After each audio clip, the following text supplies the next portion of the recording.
and he served in Africa in 8 countries, including Tunisia, Liberia, where he rebuilt the army, Botswana, Malawi, Niger, and Mauritania, Uganda, and Ethiopia. His tours in Africa included as senior defense representative and security assistance officer in attaché assignments. So we've just done an interview before the program now on From the Front Line, which will be broadcasting next week, Tuesday. And should also be aware that next Monday in Sumswest is going to be a panel discussion, which you'll take part in Sumswest, and there'll be more details available about the two. Chris, welcome to Cape Town, welcome to Cape Good Hope, all over to you. Oh,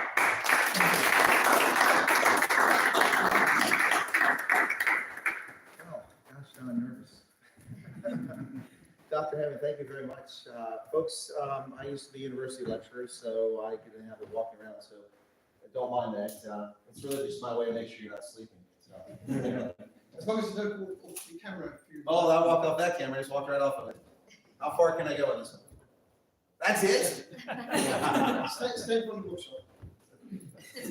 I can't promise to do that. I'll do what I can. I'd like to engage my audience, and the best way I've found to engage my audience is to wander around with it. So I'll do my best to stick with it, or maybe we just force him to be the cameraman, stay there. Just give me a little more space. All right, so, well, first off, I want to express my profound, and people say that word very lightly and they take it very easily, but my profound gratitude for Dr. Hammond. Number one, for being a guest on my program several times, and for making my Christmas program wonderful this past year. He was fantastic, as always.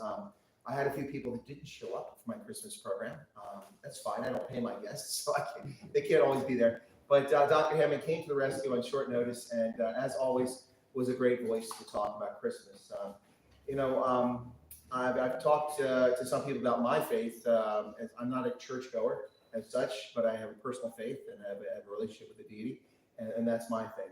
I have nothing against organized religion churches. It's just, for me, the only time I've tended to do that since my childhood is in uniform with the military. When we have services, maneuver, or deployments, I would go. And it just kind of became sort of thing I did to be with my soldiers and troops. But it's interesting for me that to be here with, I believe, people of faith who are here tonight. So I appreciate you being here. So hopefully I can give a presentation that will interest you. What I ask is this: if you have a question anytime, just ask it, okay? That works best. I can also gauge whether you're still interested or not, so that helps me out. And whether I should just wrap it up because people are tired of listening to me talk. So the topic we agreed on was, it's a long one, right, moral and just in the face of tyranny and injustice and so on. And I thought what I'd do is give you a few anecdotal examples and just kind of talk in the big picture briefly about where I think we are in the world today. I'm actually very, South Africans like to say the phrase heart sore, or the word heart sore. I think I'm heart sore about where the world is today. The Anglo-Saxon world in particular, and I include South Africa in the Anglo-Saxon world, even though it's a mix of the Anglo-Saxon world and Germanic world and African world, but New Zealand, Australia, Canada, the United States, United Kingdom, they've lost their minds, absolutely lost their minds. I spent 36 and a half years in uniform as a private, a sergeant, and of course, lieutenant captain and so on. So I was a full colonel in the U.S. Army. And as you heard, I've served a number of places around the world, much of my service overseas. Of the 36 years, 23 were spent overseas. And so I've been away from America quite a bit in my life, defending freedom and protecting others and hunting terrorists and building schools and clinics and running HIV programs and so on and so forth. But when we take an oath in the United States, unlike Nazi Germany, we don't take an oath to the leader. Unlike many countries around the world, we don't take an oath to our president or prime minister. We take an oath to support and defend the Constitution. Our founding fathers created what I think is one of the most brilliant documents in the history of mankind. Yes, I'm biased. I'm biased, okay? All right, you hear my bias up front. I think it's one of the most beautiful documents ever. With nothing else, you'll find that I'm transparent. You can't see, you can see through me. It just means that I'm honest about things. Earlier we were talking about something and I corrected the record because I don't believe in false honor. So I want to make sure people understand where I'm really coming from. But I think it's one of the most beautiful documents. The Constitution isn't for black, it isn't for white, it isn't for Native American, it isn't for Hispanic. It's for Americans, American citizens and green card holders. That's people allowed in the country. Those rights apply. And what that document does is it's things that the government is set up to do. And then we have the Bill of Rights, the first 10 amendments, the first changes to the Constitution, which came shortly after it was adopted. And the Bill of Rights says what the government cannot do to you. So, for instance, when YouTube or Twitter censors me, I'm pointing to my camera here because I'm live. When YouTube or Twitter censors me, technically, they can do that. They're a private corporation. They can write the rules. Unfortunately, I believe they're violating current law, but that's a separate story. But the government can't do that. Now, if you say something dangerous or criminal, I mean, if I go into theater and go, like right now, fire, and everybody panics and somebody gets injured, that's a crime. All right, we have laws against things like that. You can't incite violence or cause harm or danger by doing that sort of thing. So, by the same token, you can't promote criminal activity, you can't commit crimes when you're using speech. So, welcome. So you can't do that. But the government can stop that speech because it's harmful. But if you have an opinion, if I think Jack is a really good looking guy, I can say that. That's my opinion. The government can't stop me from saying that. It's the point about that is that our 10 amendments are inalienable or unalienable, depending which word you prefer to use. Both have been used in our history. Inalienable rights that the government didn't give to us. They're God-given. They're God-given. Those are natural rights. And if you look back at the philosophy of history, they talk about natural rights. This is what they're talking about. The freedom of speech, freedom of assembly, the right to seek redress from our government, like on January 6th, contrary to the narrative that's out there right now. We can talk about that if you want, because I was present. That's right, I was there. 6 hours I was there. Anyway, and I have evidence to refute the narrative that's being told around the world right now. Video evidence, photographic evidence. Anyway, the point of the story is that those are the government can't take away. To realize that we must enshrine these in our basic document, the basis of all our law, saying that the government can't take these rights away from you. And I think that was a morally sound thing to do. Think about it.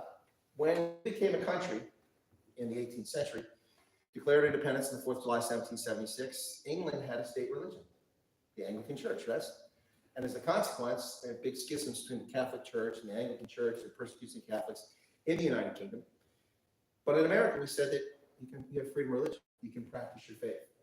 Unfortunately, that's been contorted in America in the 20th and 21st century to what leftists, extreme leftists, have termed separation of church and state. There's no such thing. It doesn't exist in our document. Read the First Amendment. I encourage you, it's very simple, it's a couple of sentences.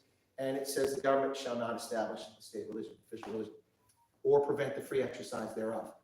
That's not separation of state church. Yet demonically, for the past 4 decades, leftist groups in America have filed lawsuits against cities and against counties and against states when people want to put a creche for Christmas out there, a nativity scene.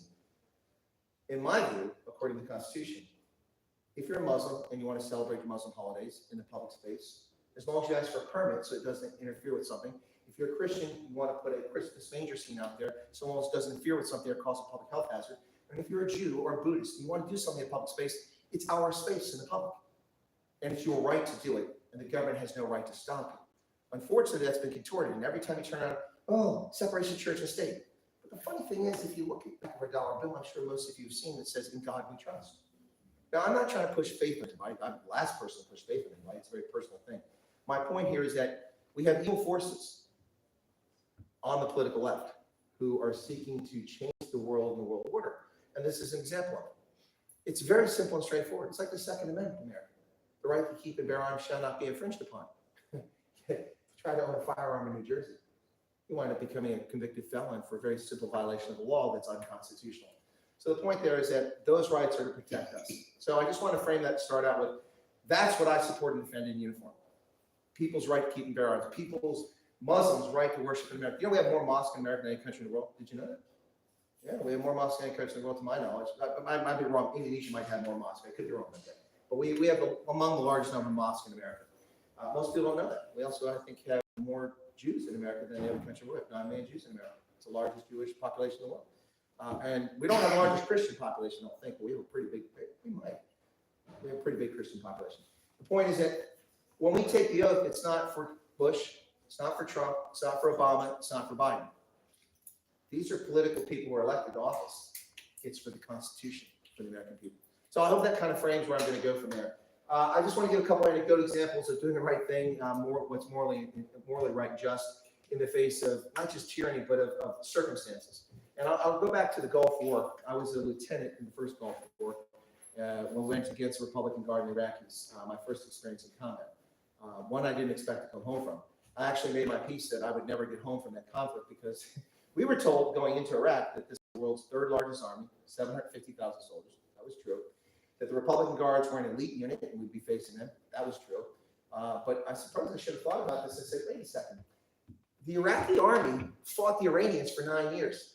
And the Iranians sent kids through minefields to sweep the minefields with their feet, walking through to be blown up. Now, how can they not defeat an army that's that weak? I should have thought about that. But the point is that I made my peace of it, and it may never come home from that conflict when I went. And so every day has been a blessing since then. So, every day, I get up every day. And people ask me today, Chris, how are you today? I usually say older. Right? What's the alternative? If you're not older, you're under. So every day has been a blessing since then, and I don't take it for granted. I'm very grateful to be alive and experience life. Although I'm heart-sore at what's happening in the world today. The erosion of liberty, the locking of Australian citizens in penal colonies, which is what I call them. They call them, camps, but I call them penal colonies. I mean, if you have somebody that tests positive for a pathogen in the building you work in, and then you're locked up for 3 weeks and you lose your job because they locked you away and you test negative for that pathogen 3 times, that they threaten to put you in actual prison if you don't go with them, it's not liberty. That's what's happening in Australia. Many Australians have stood up for their freedom and liberty. I've covered live events in Australia, and the world really missed this. There were 600,000 people in Melbourne who showed up in a rally against Dan Andrews and Scott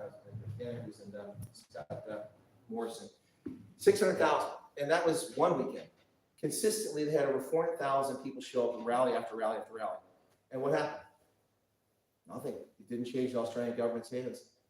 What happened to Australians a few years ago? Anybody know what happened to them a few years ago? They were disarmed. They took their firearms away. Now, I'm not saying that people should have firearms from insurrection. What I'm saying is that the founders of my country recognized the greatest danger to liberty and morality wasn't a foreign enemy, but the government itself.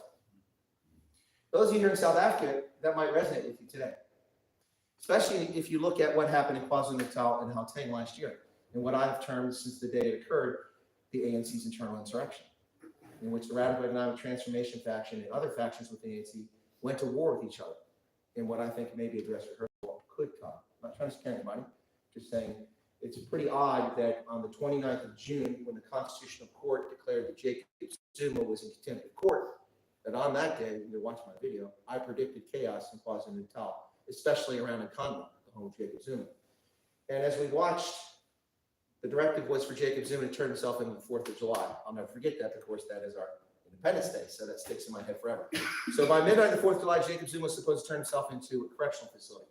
Originally, it was just a correctional facility, but then they upgraded him to the escort. That's the newer one. It's nice there. So they put him in escort. So he was supposed to be there by midnight. Well, he didn't go. In fact, he stood on the stage with Carl Niehaus. I have a different name for him, which is not the right word to say in this crowd, but I call him something else. Probably forget what that word is.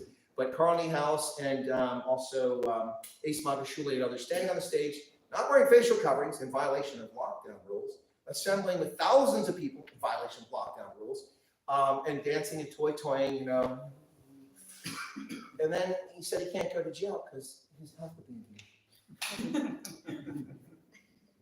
Apparently, when you're in a convent, there's like a magic bubble. So you stand right next to somebody and you can't pass. But when you go to jail and you sit in a cell all by yourself, you're going to get it. Anyway, so the point of the story with that is he didn't turn himself in. Well, one other part of that decision by the Constitutional Court was that the police commissioner, who's since moved on, I think it was Sitole, if I remember correctly, I may be wrong about the name, and Becca Chile, call him whatever you want, I pronounce it Chile, it sounds cool. They were responsible for ensuring that if he didn't turn himself in by the 4th of July, that they had interned him at the correctional facility by midnight on the 8th. Well, that didn't happen, did it? Remember the events? I streamed it live. I covered the events live. At 11:25 in the evening, like a conquering hero, Jacob Zuma rolls out his big blue light escort motorcade and drives escort and turns himself in at 2 o'clock in the morning, in violation of his court order for the 4th. And technically, that made both Bekele and the Commissioner of Police in contempt of court because they didn't carry out the order, did they not? Has anyone been charged with that? So Edwin Kesey, the Special Investigating Unit, has discovered that he, according to them, they have evidence they claim he's violated the law with the Digital Vibes contract. South Africans seem to think that that's over. I don't. Well, he's not the health minister anymore, but he still sits in the parliament and collects the paycheck. Where are the criminal charges against Zweli Mkhize? Where are the criminal charges against Zandile Gumeda in eThekwini or Durban? Hundreds of criminal acts yet to be prosecuted, delay after delay. We could go on for hours about the dozens of cases against Julius Malema for his flaunting of the law. And now we see a ridiculous court decision handed down, which is immoral, by a judge who only, I can best describe, best company, has his fourth point of contact looking in the wrong place of his body. How in the world can the judge make the determination that Ernst Rutz is not an expert witness and he's biased? I'll accept that. We'll go with that, okay? But in the same breath, say that the evidence that Julius Malema gave was compelling. I'm sorry, I saw the trial. What evidence did he present? Fingerprints, documents, audio recordings, video recording? Well, what evidence? He gave an opinion. Everybody here has an opinion, including me. That's not evidence, that's testimony, right? That's testimony, that's not evidence. That's an immoral decision. People can walk around inciting people to violence by singing "Kill the Boer." How do you overcome this sort of thing? That's the question, the world we live in today. It's absolutely, for lack of a better word, demonic in my view. It's sick, it's twisted. Now, I don't want to frighten people and say there's no hope here, but maybe we might talk about Cape secession later on. If you got questions about it, we can get to that happily, and I'll, as an American, answer them for you as best I can. But the world truly is upside down. I was mentioned downstairs to Dr. Hammond and Des and Jack, and I was receiving a table, and I said, when the British Army surrendered at York, I think it was 1781 or 1783, 1781 because a piece of Paris 1783. 1781, the British Army was defeated by the French fleet and the American forces under General Washington. They marched out and surrendered, and the band played "The World Turned Upside Down." I think that's the apropos song for what's going on in the world today. So let me give an example of something. It's just a small thing. It's not a boast. So I hope you won't take it that way, but because it's not really much to boast about. But a situation where I thought I did the right thing at a time that was a time fraught with danger, and a time that was uncertain, and how you have to stick to your moral convictions regardless of the challenges. So if you're not impressed by the story, that's fine. I just want to share it just so you have an idea. So I was a lieutenant in the Gulf War, which I started a few minutes ago, and I was in an army unit. Now, little backstory to that, so hopefully you can find this entertaining. When we arrived in Iraq, we were the second wave of troops that came from Germany. I was stationed in Germany in the 3rd Battalion, 8th Cavalry, which had M1A1 heavy tanks. And heavy is a good description. Those things weigh 63 tons. They're huge. Anyway, they were the most advanced tanks in the U.S. Army. There were 2 battalions in the entire Army that had that particular model, and one of them was my battalion. So when we arrived, the Iraqi leaders told their soldiers, Bush is sending elite Russian killers. They're coming. You'll know them because they wear green uniforms. See, all the troops in the States got desert camouflage. They don't feel sexy. They showed up with chocolate chip uniforms. Yeah, check it out. We had the same green uniforms we always had, and that's what we wore with combat. In fact, I didn't get the desert camouflage until it was time to fly back, and they wouldn't let me get on a plane unless I had desert camouflage. Like, well, I can't go to the store and buy them. So they issued, and I got a pair of pants that came up to here, and sleeves that came up to here, and a hat that I couldn't get on my head. Fortunately, I knew somebody, was a friend of mine, went to university with me, and she was a lieutenant, and I saw her, and she said, no, go talk to Sergeant so-and-so, and I exchanged it, and I got the uniform. But anyway, the point of the story is that they told them we were elite Russian killers, and we don't surrender to them, don't fight to the death. And anyway, so that context matters, because in the midst of a battle against the Republican Guard, it was the 63rd Infantry Division. We fought against the Iraqis, and they were trying to surrender. And so we brought them in, and I had some soldiers who were being rough with them. They were pushing around and doing certain things. But the Geneva Convention has rules for the treatment of prisoners of war. And I was interrogated, no, not with rubber hoses, that's not interrogation, that's torture. I was interrogated, which means questioning the Iraqis to find out what was going on. I was an intelligence officer, and I had an Eritrean who was an American citizen, but grew up in Eritrea, and he was a medic in our battalion. So because he was Muslim, he spoke Arabic. So I used him as my interpreter to interrogate these guys to find out what was going on. And while I was doing the interrogation, no rubber hoses, just sitting over here talking to the gentleman, some of the soldiers were grabbing Iraqis and pushing them and shoving them with rifles. And I saw it, and I got up and I ran over, and I very loudly told them, I said, stop it, knock it off. They're soldiers. You disarm them, you get their identification, you identify them, and you move them safely to the rear. That's how we do it. We follow the rule of law. Now, unfortunately, and the rule of law, land warfare. But unfortunately, we had some things. So before he throws darts at me, Abu Ghraib, yes, I know abuses occurred there. That's a separate issue. This is a different war. My point is that we're in the middle of combat. There's artillery rounds going off, and there's other things happening. But there was no need to mistreat those prisoners. Odds are they didn't ask to be there. Odds are they were simply put there. In fact, a number of the Iraqi prisoners of war that we captured were university students who'd been in university in the States, undergraduate, postgraduate, and they'd gone home in our summertime in the Northern Hemisphere. They'd gone home in the summertime to Iraq to see their family because there was a break from June to September. And Saddam Hussein invades on August 2nd, Kuwait. And then all the Iraqis who were university students from the States who were back in Iraq were drafted and sent to the front lines. With no training, by the way. They were just sent to the front lines. Whew, that's not very moral now, is it? Anyway, so look, it's just a small example of doing the right thing at the right time. Now, what I do on my channel is I like to say I subvert expectations. I've been attacked because of my appearance. I realize I'm pigmentationally challenged, so that's an issue for some people. So, you know, I try to deal with that. I hope you get the joke there. Nobody laughed at that. So, anyway, I do a show called K-Nako on my program, on my channel, and that's with myself, Koketso Razani, who's the South African conservative. Yes, he's black. And Dumo Denga. Yes, he's black. He's conservative as well. One works in IT, one works in finance. And this fellow named Nzuzo, who hasn't shown up for the show yet. So I told him when he came to my meet and greet in Pretoria that we voted him off the island. He's no longer welcome. So, but we're going to replace him with someone. Just kidding. But anyway, so on that show, I was introduced to the program, and I said, I'm the pigmentationally challenged person on this program. So, anyway, he didn't laugh.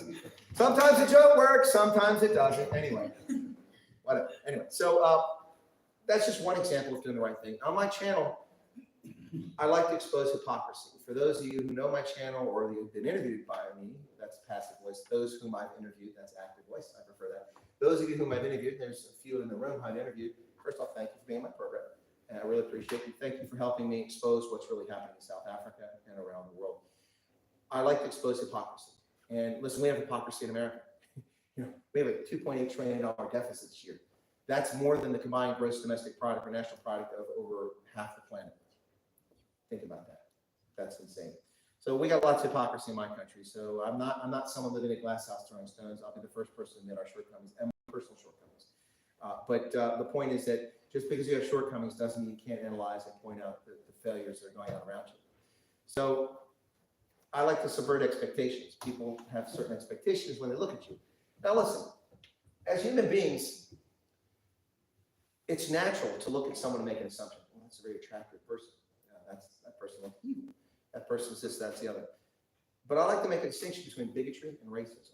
And for me, let me try to explain this from my perspective. I'm going a little off track, but it kind of ties into the topic here. It'll make sense in a bit. So what people often describe as racism to me is simply bigotry. And the distinction I make in the definition too is that for me, the definition of racism is when you determine people by appearance as being a different race, although we're all the same human race. I kind of missed that class, but anyway. And then you make a decision for or against them based on their skin color.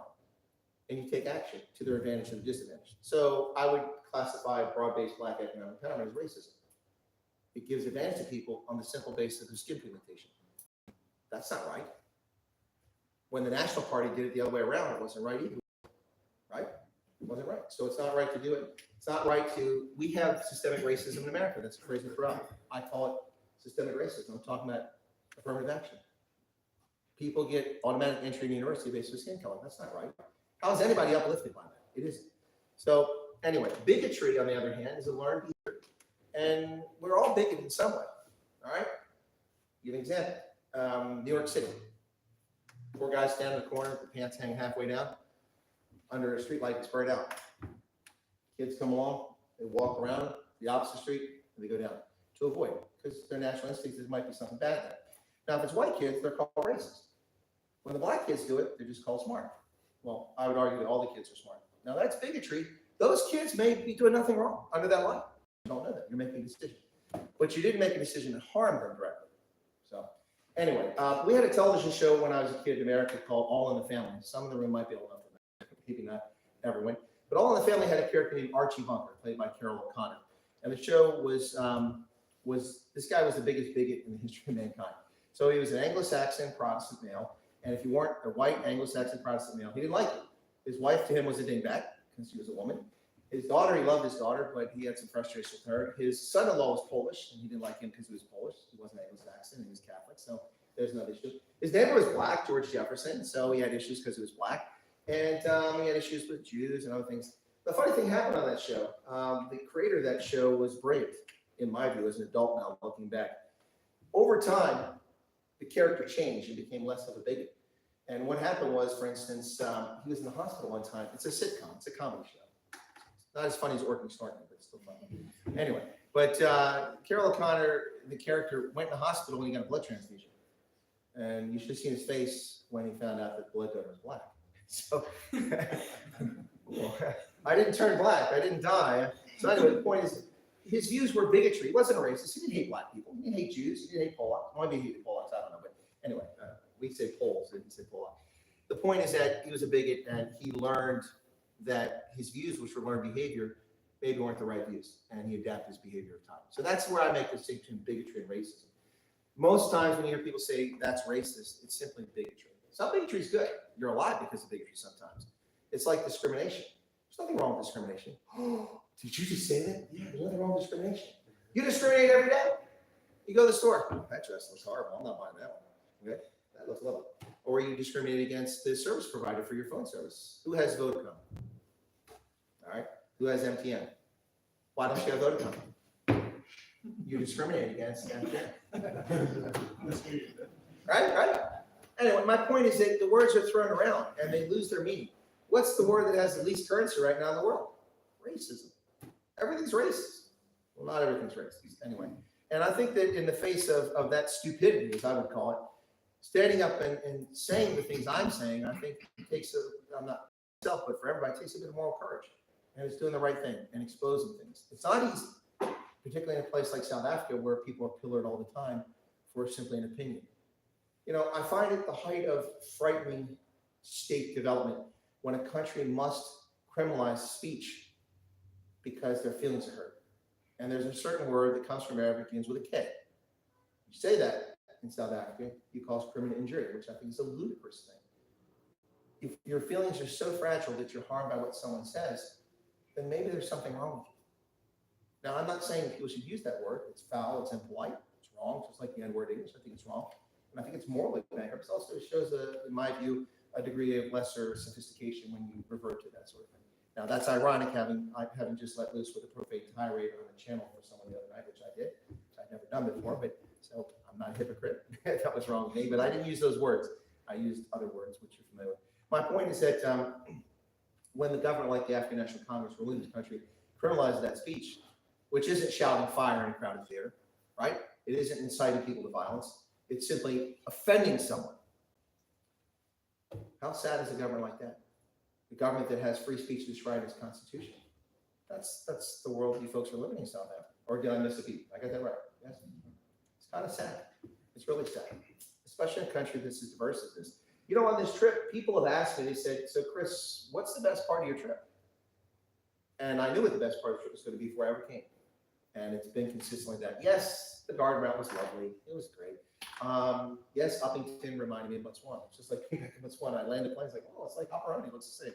And yes, it was nice to get back northwest and get on the farm and see folks I knew and meet Botswana up there because it's something I'm fond of, the Botswana people. And also Afrikaners all over the country and others. That's all fine. But seeing the natural beauty of South Africa is one thing, but the people of South Africa is what makes the difference for me. There isn't really another country in the world like this. You go to Namibia, you've got Afrikaners, you've got Germans, yeah, they're still there, they're influential. And you've got Nama, and you've got San, you've got Sequoia, you've got all kinds of people. But still, it's not South Africa. No place like South Africa. And for me, it's the people. You know, I had what I call the Rainbow Rescue. I'm gonna get a little bit off the morality. Is that okay, Dr. Hibbel? If I keep going? Okay. All right, then I'll take some questions here shortly. But I had what I call the Rainbow Rescue. And does anybody in the crowd know about this story already? Nobody. Okay, great. Then I'll tell you. All right. So I was in Zeebrugge, where I met with the Forum for Democrats, which is a local Botswana-based political party that stood for the elections in November. They were cheated out of a seat that they won legitimately in the election. I found out about it and I interfered in elections. Sorry, but I did. And we got it sorted out through attorneys and a civil rights group. that got the Independent Electoral Commission to correct their error and remove the EFF from the seat that they were erroneously awarded and give it to this party. So they were really excited for me to come up there. I went and saw them, and then I spoke with farmers about an hour after that from the Marico area up in Northwest. So I did that, and then the next morning I stayed with one of the program with Coquette Soritsani, his mother, near the border with Botswana. She's a lovely lady, lovely home in the midst of some crazy village. Anyway, that's how I describe it. So in the morning, she gets a phone call, service delivery protest. Except it wasn't a service delivery protest. They had their burning tires, they're blocking the road. I can't get through and get back to Zeebrugge and on to Rustenburg. But it wasn't about that. It was about the Tutsi paying kids to go out and burn tires because they wanted to tender for the water. They all have water, but they're pretending there wasn't water. Anyway, so that's not the point of the story. So his mother shows me around. I drive an hour and a half behind the mountain, down the ridge, out the other side, and I pop out 1 kilometer from where I started. Well, I was going to go do the canopy tour, but there's no time for that. So now an hour and a half later than I expected to be down the road, and there's 200 SATS officers there. I'm checking insurance and license. That's cool. It's good to see they're doing safety checks. And when the guy finished with me, I looked at him and I said, could you do a favor? Could you guys go 1 kilometer that direction and stop the illegal service delivery protest? Which his response was, I mean, his expression was that, but I mean, it's like, brother, what do you want me to do? I mean, I go where I'm told. I think that's what he's trying to tell me. Anyway, we both chuckled and I drove on. So I was no hurry now because I'm missing the canopy tour. Got to Rustenburg, topped off my vehicle at the BP station there by the Waterfalls Mall, place I've been 1,000 times. Went to McDonald's. Yes, I know it's not a good choice, but I was hungry. It was short on time. I'm behind schedule. So I went to McDonald's and I paid my cereal tax, okay, because you know McDonald's. Anyway, so I got my McDonald's. I got in the car. I'm not in a hurry. I got a shake sitting over here on the floor. I got a Coke over here. It was bad, but I had it anyway. And I eat the burger. I turn off a Croon dog. Not in a hurry.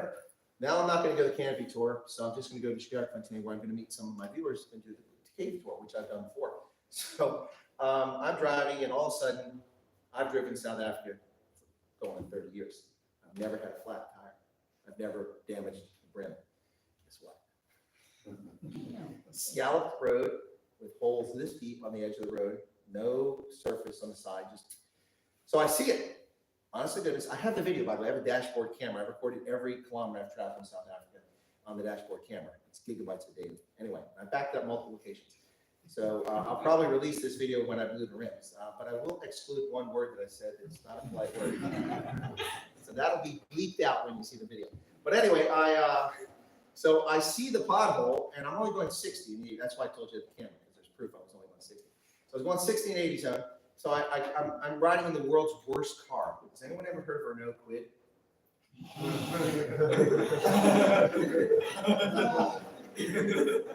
Listen, when I go see St. Peter, I think I deserve a free pass for driving a Renault Quid. I think it's horrible. Horrible. It was unfair. No one's to be subjected to that. Going up the hill, oh! Now I can get out and push the car up the hill faster. Anyway, I digress. So back to the story. So I see the pothole. And I swerve. Now the good news is the Renault Quid is the size of this podium. So I can get over a little bit, but not all the way because there's oncoming traffic. Okay. Fortunately, nobody was passing. Where they passed, and they hit the 4-ways and thanked them, and they come over my lane, so that wasn't happening. But I didn't see the other pothole. 2 rims. So all I could do to control it, I pull over the side. Don't worry, I'm getting to the point of the story, the Rainbow Rescue. This is a good story for South Africa. So I pull over, and I get out, and I'm like, that's not good. So I go about 10 kilometers per hour, literally, because I don't want to tear the rubber up because the tires are flat. And there's a tuck shop. Serendipitous, right? There's a tuck shop right up the street or up the road, about 100 meters. And I pull in there and I walk inside knowing that no one has this, but hoping that someone might help me. Does anyone have an air compressor? What happened? I said, I just blew 2 tires. And the Indian tuck shop owner looks at me and goes, happens every day. Was it 100 meters down the road? I said, yes. Every day someone does that.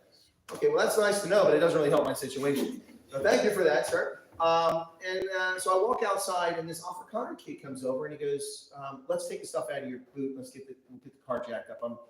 He's like, we'll change the tires. I'm like, yeah, I got 2 flats. I got 1 tire. I'm still going to be sitting here with missing a tire. He goes, let's just take a look at it. So we open the boot up. I put all my stuff next to the tree, and there's no jack handle. And there's no lug wrench. Well, this is special. How are we going to do this? Maybe divine intervention. Dr. Craig gets it off to take care of this, but there's no way to fix this. So a Tawana guy pulls up in his truck. He came on his lunch break, and he's got a work utility truck. He's lucky, and he comes over and he goes, once he gets his the Afrikaner kid goes to his truck and gets a screwdriver. Now it's a small car; it doesn't weigh much, so he's able to crank it up while I'm standing there. I'm just amazed at what's going on. And then the Tawana guy gets the lug wrench, but it just spins around because it's too big. So he gets a ratchet from his truck and he breaks the lug nuts. And they take it off, and the front tire's got 2 dents in it, this deep. Right off. That's what I thought. Anyway, so he says, we can beat that with a hammer. I'm like, oh man, you got a lot of faith. I don't know about that. Anyway, so he says he's going to beat it with the hammer. And then we're there, and he starts beating the rims. Oh, I'm sorry. The Indian guy comes out with a hammer. So that's a contribution from the Indian guy. So he comes out with a hammer, and then the Swana guy just starts beating the rims. I mean, beating them hard, and they're going back in shape. But I'm like, I don't know if I want to drive on that. That's. I might not start going to church. You know what I'm saying? That's anyway. But then this other Afrikaner guy comes out, an older gentleman. He says, "Well, I have an air compressor in my car." Oh, cool. He's a little small, so he brings it out. It's like this big. That big. Look, I embellish, but there's no embellishment in this part of the story. Okay, so we hook it up, and it's like.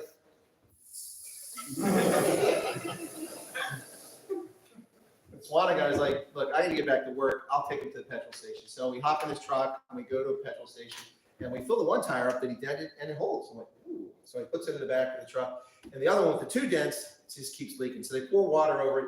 When they pour the water over it, then he keeps beating on it. It stops leaking. I'm like, okay, we check the pressure. We go back, and he puts both tires back on. Well, he puts the one in the trunk that had 2 dents on it. He puts the spare on the back and the other in the front. And I gave him some money. Thank you for his time. I appreciate it. And then I got on the road. Now, I called my Rainbow Rescue because here I am in Northwest. Nobody I know. This is the true nature of South Africans, in my view. You can correct me if you think I'm wrong. An Indian fellow provides a hammer. A Tswana guy beats the rims to death and makes it work and puts them back on. And the Afrikaner kid and the guy with the compressor too, they jump in and help. Everybody helped me. Now, I have no doubt that if I broke down on the N4, I probably would have had smashed windows and my stuff would have been stolen out of the car. But the good nature of the true face of South Africans, their moral just, and their willingness to work together, I think I experienced on that day right there on the road in Northwest. And look, I was very disappointed to be breaking down because now I don't like being late. It's something I really don't like being. In fact, I came here today so I wouldn't be late for Dr. Hibner wearing shorts directly from the airport. And now I'm going to need the good graces of somebody to give me a ride north of here because I have no transport when I'm done. The point is I gave up my transport and my vehicle to make sure I was here on time because I don't like to make people wait. If you can avoid it, I always avoid making people wait because I think it's rude. Anyway, so I was going to get to the caves, and that's my Rainbow Rescue. And I think that's a good story. You'll never hear a story like that in the South African press about how South Africans work together. I mentioned earlier talking downstairs about doing the right thing. I went to Durban to Chatsworth. And the story we hear about the insurrection last year is that Indians were hunting down Black South Africans in Durban, in Phoenix, and places like that. Phoenix accused that whole situation. So Karo Chara, who's an Indian comedian and he's an community activist, we've done some broadcasts together. And also he's been on the ground reporting when the EFF showed up in Phoenix with an illegal number of demonstrators and things like that. He covered that. So he took me to Chatsworth, which is where he lives. And he told me the history of Chatsworth and the Group Areas Act and all that, and how the settlement has developed since then. And we went to the saddest, horrible looking, informal place where people live on the side of the cliff. And Zulus and Indians, side by side, living the same poverty, not killing each other, getting along. So I think it was the right thing for Karo Chara to do, to share that with me. But do you read that in the Daily? Do you read that in the Mail and Guardian? Do you see that in News 24? Do you see that in any news source in South Africa? SBC, no. In fact, what you get from SABC is the following. In the early stages of lockdown, you may have seen this. I know I saw it and I haven't forgotten. In the early stage of lockdown, an SABC reporter went to Pretoria West, to the north side of the ridgeline, to a squatter camp full of white South Africans, and a few colors were there, whites and colors. And he went there, and this is what he said. Do you feel guilty that you don't let Black people live in your informal settlement? What? These people are poor. They have no money. And you think they're excluding people? Look, you know what? I have no electricity. I have no water. But why don't you come stay with me? Come on, everybody come over here and be poor like I am. It's ludicrous. But that's what SABC was doing in the early stages of lockdown. And how stupid is that? Or are they going to informal settlements where only black South Africans live in? How come you let white people here? It's stupid. This is what these people do. These elites who run the world today. They seek to divide, bifurcate, separate us. Look, I don't mean to sound faithful religious, but aren't we all God's children? Right? We shouldn't have to deal with this nonsense. But we do. And some people are sheep. Not the good kind of sheep, but the kind of sheep that are easily misled and they go down a path that is not a good path. So it's difficult to stand up, especially in my view in South Africa, for what's right, moral, and just. But you have to. You have to take a stand. Now, don't endanger your safety by taking that stand, because that's dangerous. You need to live for another day. But it's important that you stand up for what's right and wrong. And I shared with a couple people earlier with Dr. Hammond on the broadcast. I told him the story of Chatsworth. I haven't shared with you the story of the farmer, have I yet? Or have I forgotten where I'm at my place in this conversation? So let me tell you about something else. When I was in Zeros, I was asked to speak to farmers, and I did. I was a dairy farmer in high school, and I have great respect for farmers. Great respect for all people, but a special affinity for farmers, among others, like I do with soldiers. So I was happy to speak to them. Unfortunately, they didn't tell me the topic until I arrived, so I really didn't have a chance to prepare for it. And they didn't tell me the location, but I guessed the right place because I knew Zeros, so I figured out where they'd be. So I got there in plenty of time, and then I spoke to them. I'm not so sure I did a great job. They complimented me, but I don't think I knocked it out of the park. Or, you know, I think they got the wicket. I missed it or something like that. Anyway, so I'm trying to use a cricket reference, but I don't like cricket. I'm a rugby guy, so anyway. Here we go. I know that I didn't have downward pressure on the ball when I hit the try line. So that shows that I didn't. I didn't think I knocked it out of the park. Anyway, the point of the story is that was that sadly, after that there was a bride, and I hung out and I talked to smaller groups of the people who were there. It was about 220 farmers from the Marico area that showed up in Northwest. 3 nights after that, Peter van der Westhuizen was on community safety patrol and he was murdered. A gentleman that I met that night. And it's beyond tragic. It's horrific. What the press has not told you in South Africa is the following, and this is fact. I'll take a polygraph on this. Or a lot of people are lying to me that I know, that I trust. He was on a patrol, and they responded to an attack against the farmer. When they responded to the attack against the farmer, he was shot and he bled profusely. I don't know if he had a femoral artery or whatever, but they couldn't save him. They lost too much blood. Peter van der Westhuizen gave his life defending Daniel Salike's farm. Well, that's an Afrikaner, right? Salike? It's a black farmer. It's a black South African farmer. Gave his life as a farmer for his community, going out and protecting a black farmer. Which news source told you that in South Africa? I know you believe me. If you don't believe me, I'll give you my sources. How sad is it that people don't tell you that? Instead, they want to tell you that Brockenfell's a racist school because there's no black students there. What? I've been to Brockenfell's, mostly colors and whites that live here. Am I wrong? You guys are, I mean, that's right. Is that right? Okay. So how many Afrikaner teachers or English-speaking teachers work in Umundi? How come that's not a problem? It's not a problem. And it's not a problem there aren't black teachers in a school that's predominantly occupied by white colored students. It's not a problem. It's stupid race hustling. It's immoral. It's unjust. Or unjust, that's a better word. Unjust there. It's wrong. But that's the world we live in. It's absolutely the world we live in. You got to stand up for what's right. Peter van der Westhuizen stood up for what was right and tried to protect a community member who happened to be black. Not because he was black, but because he was a farmer. He's a community member. And the world needs to know about that. Babita Deokaran. Say her name. Babita Deokaran. Whistleblower. Assassinated after she dropped her daughter off last year. Dropped her daughter off at primary school, came back, died in a hail of bullets because she had the dirt on the criminals that are running this government. And she could expose them. So they had her assassinated. It's tragic. It's wrong. It's immoral. But that's what happens. In KwaZulu-Natal, in the last decade, something like 88 or 100 members of local councils were assassinated. Not by right-wing extremists, not by foreign terrorists, not by domestic terrorists, but by ANC party members who wanted the council seats so they could get their fingers on the tenders. Immoral, wrong. How many people know about this? Now, I sit in Pennsylvania right now, and I know about it. There's a lot of people around the world who are willfully ignorant, and I think that's morally bankrupt. I like to speak up about it. I think maybe now we should take some questions or take a pause. What do you want to do, Dr. Hammond? Please, questions. Any questions? Yes, ma'am. Where can you find information that's not so politically You ask me in general, where can a person find information that's not so politically skewed? Yeah. It's not easy. It's not easy. But the key is the following. Unfortunately, in our education system, and I'm pretty confident it's the same thing in South Africa, instead of developing young adults who are critical thinkers, we've not been doing that for the past 3 or 4 decades. So in most cases, kids aren't getting a proper education to think critically.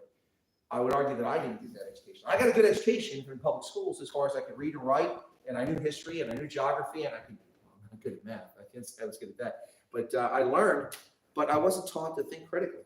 And I don't need to be critical. Cyril Ramaphosa, he's terrible. Okay, that's being critical. It's also true, but it's just being critical. But think critically. So, for instance, let me ask you this. I flew from Harrisburg to Chicago, okay? Without getting my channel in trouble here, be careful here. I flew from Harrisburg to Chicago, no facial covering. I was in Chicago, 18,000 people in the airport, like right up next to each other. No facial covering. Lufthansa made me wear a mask to fly to Frankfurt, 8.5 hours on a plane. I got off the plane in Frankfurt, so they must have a facial requirement. No. No facial covering at the airport in Frankfurt, 8 hours. Then I got a plane in Cape Town. Guess what? I had to wear a facial cover for 12.5 hours. And I got off the plane, Cape Town, there's no coverage at the airport. So critical thinking would be like, now why is that? Does that make sense? Maybe it does. Maybe I'm not a scientist. Maybe I don't understand engineering and particles and, it's possible. I just don't get it. But a critical thinker would go, wait a second, that don't make no sense. It's also like, how come every time the Springboks lose, there's a French referee involved? No, I'm just kidding. That's critical. I'm just asking. It's also Australian and Kiwis too. So, anyway, but seriously, how do you find, your question is, how do you find news sources that aren't? It's almost impossible. Look, I'm biased. I'm biased, but I'm honest. I'll tell you my bias. America's the greatest country in the world. It doesn't look that way at the moment, but we are the greatest country in the world. That's bias. Now, I think I can support that with facts, but some people say Iceland's better. Okay, fine, you can win. It's a little country, you can have it. We win all the gold medals anyway. So, anyway, but it's difficult. What I urge you to do even is read the politically biased things. Read them as well. Before the pandemic, there were so many magazines out there. I used to have 43 magazine subscriptions per month. I read them all, cover to cover. Yes, I do sleep every third Thursday for 5 minutes, whether I want to or not. And so, but I did read them all. I don't have 43 anymore now because a lot of them folded and not around anymore. But one of the magazines I used to buy off the newsstand was Business Africa, I think this was called. And another one was just, there's another one, I can't think of the name right now, so I apologize. But the Business Africa is a really good magazine. It's objective. It reports news. Something Bloomberg used to do. Doesn't do anymore. Something Businessweek used to do in America until Michael Bloomberg bought it from McGraw-Hill, and now it's just a propaganda outlet. So everything is green this, green that, terrible people, this, subsidies are wonderful, handouts are wonderful. That's not a business magazine, that's a propaganda outlet. So this magazine for Africa, Business Africa, was rejected, and I read it. But the same publishing house produces a leftist, slimy, anti-white, colonialism. It's every problem in Africa is because of colonialism. Nobody's responsible for it except the evil colonialists. And we all know whose fault it is. Let's be honest. The On-Fund Remix started all this. Or you should have a clothing line. It's my fault. Anyway, but yeah, so seriously, don't take my idea. I want residual. If you start merchandise, I want my cut. Anyway, just treat it like I'm a caterer. Give me money under the table. Little envelope. It's good. There. Anyway, but seriously, it's difficult. But I encourage you to read the things that are biased. But think critically. Think, why is the author writing this? Let me give you a perfect story. This is good, Dr. Ham. I'm glad we start taking questions here because this is a good point. So Doug Mastriano is a retired U.S. Army colonel like I am. He's an intelligence officer like I am, or we were. We both worked at the War College. He retired 2 years before me. He's running for governor of Pennsylvania. Recently, the Philadelphia Inquirer, which is a leftist, slimy piece of garbage newspaper. Yes, that's right. That's what I said. Anyway, so the Philadelphia Inquirer ran an article about him in which they said, Doug Mastriano is deleting videos from his Facebook page. What is he hiding? They hired a Harvard disinformation expert from Harvard University. It's in the newspaper, so I'm just trying to play the newspaper. Doug Mastriano deleted 14 videos from his Facebook page. It could be that he doesn't want people to know about his past. You know that he's a religious zealot. He's anti-abortion. He will take abortion rights away from people. And that must be what it's all about. I interviewed Doug Mastriano. Doug, the Philadelphia Inquirer says you deleted videos from your website, Facebook. Is that true? Yes, it is, Chris. Doug, why? Well, they're older videos, and Facebook, they don't get much traction. So after 30 days, I tend to delete videos, and I just deleted a few videos the other day. Okay. Are you hiding something? No. Doug, did the Philadelphia Inquirer contact you or someone in your campaign to ask you what I just asked you? No. Ooh! I thought critically. I saw nothing in the article from Philadelphia Inquirer saying that we attempted to contact Doug Mastriano and he refused to comment or was unavailable, or his campaign. If you read an article and there's a political candidate running for office and they don't contact the political candidate and they hire a disinformation expert to analyze what the person was thinking, that should have red flags all over it. That's critical thinking. Dr. Ann, would you agree? Okay, cool beans. All right.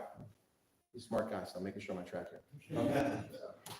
You didn't know that already. It's a smart guy. Anyway, so yeah, that's critical thinking. So I encourage you to read those different sources information. Look, if you were to ask me to evaluate some news sources, I would say the Daily Maverick used to be an incredible newspaper, but today 1/3 of its articles are leftist garbage and propaganda. That's my view. I could be wrong. It's an opinion. Everybody's got an opinion. News 24, excuse me. News Never, they should call themselves News Never. No, they do a good job breaking stories, but then they get Melanie Favert and others on there, and they tell these fairy tale stories about South Africans, and then they wake up 20 years later after the country's in ruins and go, oh, not you too, Cyril. A2, Cyril. Come on. Anyway, that's not to say there isn't news there. That's not to say there isn't something worth listening to.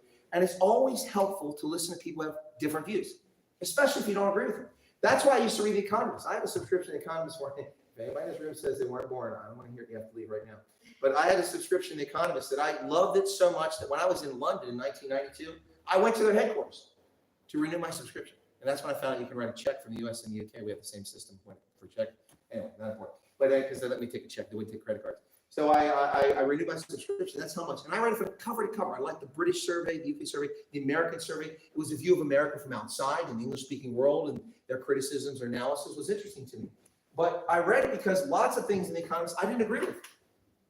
But it was someone else's view. So it's good to hear other people's views that you don't agree with. But the people who go, oh, no, listen to that person. Now, there are exceptions. I don't spend much time listening to Joyce Malema. I'll be honest about that. So there are exceptions. But listening to differing opinions is, I think, a productive thing. And you can learn from it. You can also see how people are being disingenuous and dishonest with you. So did I answer your question? You're very welcome. Another question. Go with Jack, and then we'll come back this way. Yeah. Well, first of all, thank you for your insights into our country. You mentioned earlier that the uprisings that we saw in KZN. The chaos we saw last year. Yeah, exactly. Now you're saying. Which I'm an American. What are they doing to me? Put me in Robben Island? It's a tourist site. Let's use that word, insurrection. Okay. From your military perspective, you mentioned that these tensions might be simmering underneath the surface, and there are different factions at play here. What sort of timeline would you give from your experience before we might see something like this happen again? And when do you think the tipping point might come where there's no return back to the old South Africa that we once knew? Well, without informants and access to criminal intelligence, things like that, my analysis is simply based on information I'm aware of publicly and my experience. And so let me just throw that disclaimer out there. First off, if there's going to be trouble, I suspect we may see trouble after the ANC's party conference in December. All right? There is a war inside the ANC. It's a war. It's as simple as that. The ANC, in my view, is dead man walking. The Democratic Alliance, and this is one of the issues I have with them, is fond of saying the ANC was brought below 50% in municipal elections 2021. That's nonsense. They weren't brought below 50%. There are 39 million eligible voters in South Africa. They got 13% of the votes, about 46%. That's the true figure. The rest of your parties can go out and fight for those other votes. Get those people to get off their bum and go to the poll because they didn't go vote for the ANC. In KwaZulu-Natal, the Inkatha Freedom Party, people are saying, hey, they did a great job. Look at how they did a great job. They did okay. I interviewed President Labisa from the IFP, and we talked before the election. I interviewed 40 candidates across South Africa from 8 different political parties, including leaders of 4 different political parties. Now, I never attempted to contact the EFF. I tried the ANC, but they're afraid to come on my channel. But I challenge you to find another news organization, and I'm not really just me, I'm the news organization, that put that much effort into South Africa's election. By the way, I started encouraging South Africans to vote in June of 2020, not 3 months before the election like most political parties did. Anyway, in KwaZulu-Natal, the Economic Freedom Party gained 2% of the vote nationally, so they gained more than that. But here's what happened, and this is what I said to people about the election, that they should vote for a party, a minority party that has an opportunity to get a majority in some place. After the 2016 elections, the IFP controlled 11 municipalities in KwaZulu-Natal. There's 43 if I'm not mistaken.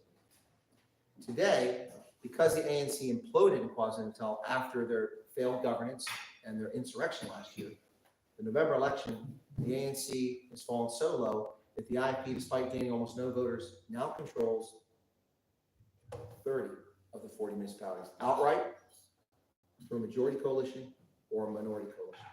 30 of the 43 municipalities. Now, if the IFP is serious about governance, they have a rare opportunity to show the voters in KwaZulu-Natal that if you're transparent, if you're honest, you give service delivery, you can make a difference. I'm getting away from the topic, Jack. I'll get back to this stuff.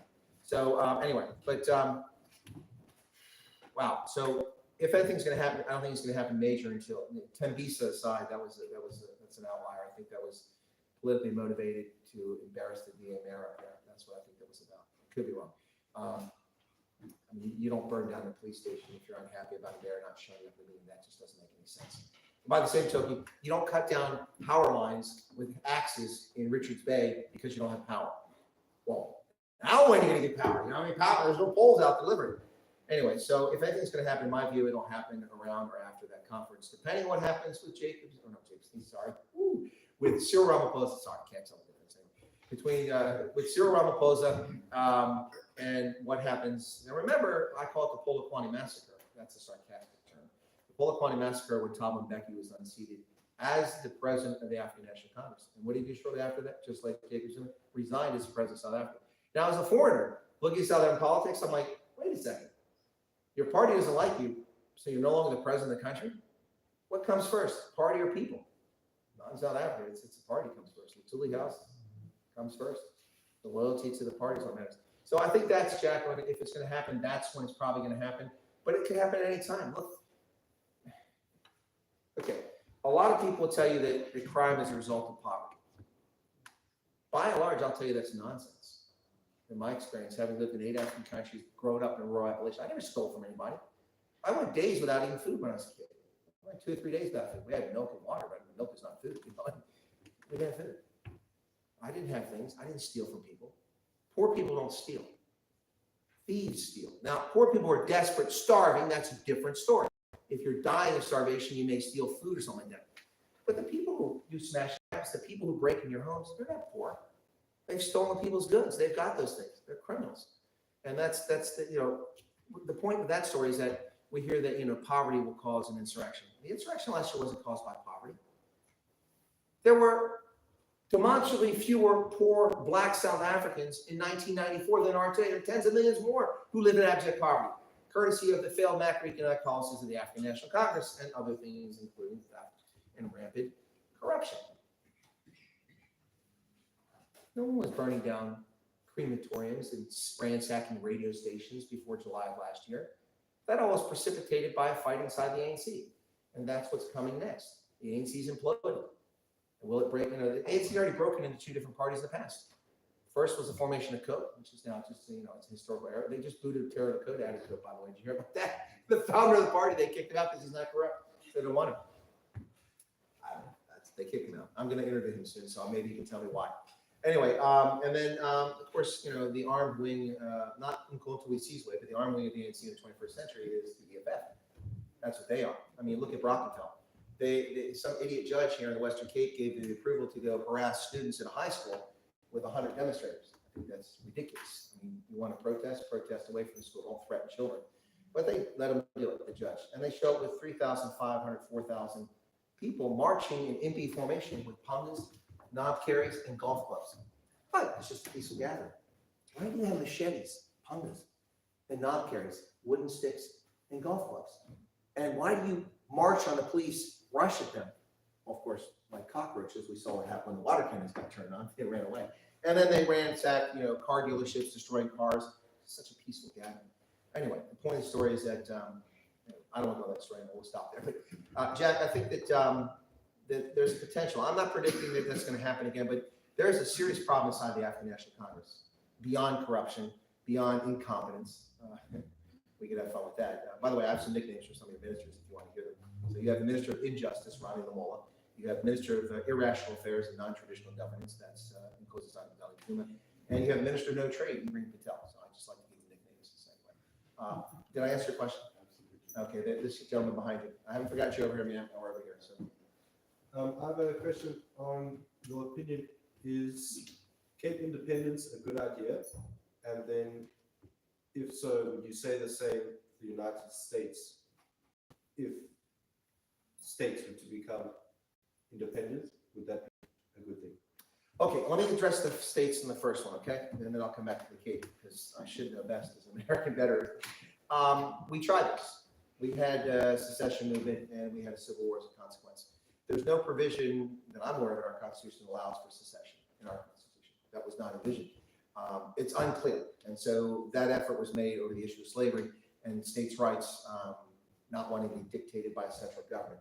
At the time it happened, our central government was weak, was not particularly powerful like it is today. Today it's so powerful and so overwhelming that it really has an impact. I don't think it's a good idea for American states, like people in Texas are talking about secession. I think it's a foolhardy notion for America. I can go from Alaska to Hawaii to Delaware to Texas, and everybody speaks English. And we may have different appearances and skin color and some different faiths, but we're all Americans, and that's the overriding factor for everyone. By and large, it's a nation. It's been built into a nation, a single nation, with different ethnicities, a single nation. South Africa, many people argue, is a nation full of separate nations, and there's merit to that argument, I think. As far as your question, was it a good idea? Well, I can't answer that for Cape Tonians or for Western Capers or for, that's not a word, Western Capers, but for folks in Western Cape or for South Africa. But I can say that it's legitimate, it's legal, it's possible under international norms, international law, and recognized treaty. It's been done before. Dr. Hamm and I were talking earlier. I mentioned the case of the Velvet Divorce of Czechoslovakia. Czechoslovakia broke into two countries. They're peaceful neighbors. They get along. There are Czechs living in Slovakia, Slovaks living in Czech Republic. And then I also, we talked about South Sudan, although that's not the best one because it's been a bloody situation. Those people can't govern themselves at all, the South Sudanese. But there's lots of examples of it having happened in the past. So it's feasible. It's a good idea. If you live here and you're tired of all your money going to Pretoria by people making decisions here in Cape Town Parliament and very little of it coming back to you here, and you're frustrated by being ruled by people that don't respond to you, then it's probably a good idea for you. And I think that's probably the best answer I can give that, but it's feasible. I think it's practical too. So did I answer your question? Okay, and just before you too late, there's a gentleman over here somewhere. So, yes. Okay, I've got several questions. I'll put it in mind. One, I see that the Democratic Party is almost like the ANC here, imploding on itself. Antifa was the EFF in the States. Okay. My question then is, there's the Constitution and the Bill of Rights say that the government, the Fed, do not control. Everything goes back to the states. Why does the Fed control your oil? Can states not produce their own oil without relying on the Fed, on the actual central government? And then two, can states dictate to their senators and the congressmen to put in term limits from the states? To do what? Put in term limits from the states. Can the states dictate to their senators and the congressmen if they could put in term limits for themselves, or else to say that if the congressman or the senators do not vote in line with the population of the people they represent, can they recall them at any time? Could that be possible? No, the Constitution doesn't allow for that. Members of the Senate and the House can be censored by those bodies themselves. It's not an ideal situation. So, they can be impeached as well. Not in the House, but in the Senate, if I'm not mistaken. But no, there's no mechanism like that. And frankly, the states shouldn't have that authority because the people vote for the representatives and the people have an option. and that's to vote them out the next time. Unlike in South Africa, where you vote for a party list, you get stuck with the clowns they give you. But in the States, you vote for the person. So so your first question was, sorry again? The The Democrats. States, well, Democrats, that was just a comment. Oh, okay, sorry. Okay, just a simple observation. I'm saying like, can the state then do control their own resources? So if the state. Oh, that's what you're talking about oil. Yeah, okay. In order for me to answer that question, I have to understand what you mean. What do you mean by this? The federal government controls the oil? Closing pipelines, closing. Okay. Well, okay, yeah, okay. I got you. Okay. Okay. Yeah, the federal government doesn't control oil production, but it can set regulations that prevent things, and it can put unconstitutional, illegal executive orders. That's where you're going. So let me just talk very quickly about that. I think we're talking about things like the Keystone XL pipeline. So the Keystone XL pipeline was a project designed to bring oil from the, my Canadian viewers don't like when I say tar sands, oil sands. Oil sands in Alberta, one of the world's largest deposits of petroleum, but it's a thick bitumen and you have to process it. It takes a lot of energy to process it, but it's viable.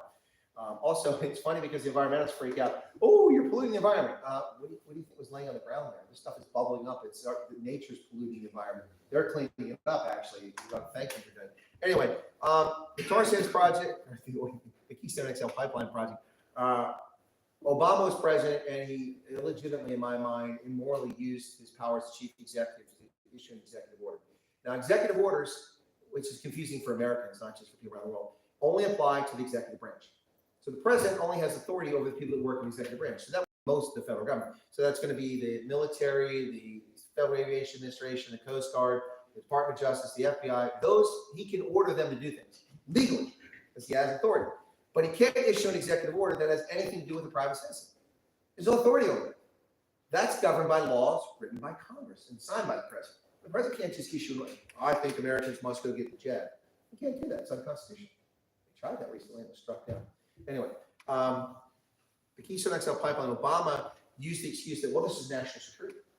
It crosses international borders, and I'm the commander-in-chief, which technically is true. He does have responsibility for the border. I wouldn't know with Biden because there's no security on the southern border, but he does have responsibility for international borders, and that is a national security issue potentially. So he directed the State Department to do a study. The State Department did a study for 2 years. They came back and they said, there are no threats. In fact, this will be great for America's economy. It'll create this many jobs. It'll reduce our dependence on foreign. This is before we had fracking, became the world's largest oil producer, which we were under Trump. The world's largest. We produce more oil per day than Saudi Arabia. We haven't done that since the 1950s, 60s. So we were producing 12 million barrels, 13 million barrels a day of oil from the United States because of fracking, tight shale oil, and just regular production and offshore. But that's all gone down the tubes now too. We're now importing oil for no reason. Anyway, but the point is that he used that excuse. And then once the State Department said there's no problem, he just ignored their report and left his executive order in place, which was unconstitutional, banning the creation of pipeline. So that's illegal. And unfortunately, nobody took him to court and challenged him. But every time Donald Trump made a decision, they took him to court and said he can't do it. The funny thing about Donald Trump is that every time he was challenged in court, he ceased and desisted the operations, whatever his order was. Obeyed the courts, and then when the courts ruled in his favor, which they were going to do because he was right, then he carried on. Joe Biden violates our Constitution on a daily basis by making up nonsense and signing executive orders which are illegal, knowing that they'll be overturned by the court, like the jab one for employees. Every company that has 100 employees, that's unconstitutional. They use the Occupational Safety and Health Administration to issue a directive saying that any employer with 100 employees must have everybody jabbed. There's no authority in the federal government to do that. No law that says they do it. It violates the Constitution. And they knew that.